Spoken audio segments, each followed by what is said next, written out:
the first budget that was approved last year, the Appropriation Act, the total borrowing it had was about 1.6 trillion. So when COVID happened, what happened? Two things. You know what affects the federal affects the states as well. Two things. Your revenues. Yes.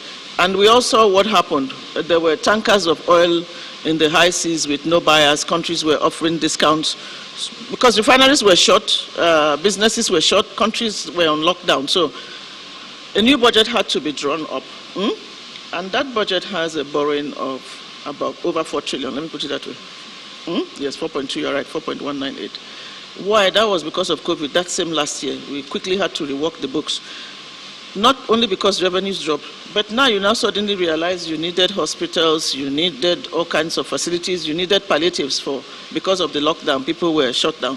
So your expenditure increased while your revenues dropped. Could we have said, no, we won't do anything? You had to do something, and without the revenues, it meant you had to borrow. So COVID caused economic slowdown, certainly, lower revenues, and it is the duty of government to revive and ensure that the economies are sustained. The absolute size of Nigeria's borrowing, when you compare it to the gross domestic product, is not high, meaning debt to GDP ratio is not high. What is high is debt service to revenue ratio, and that concerns us.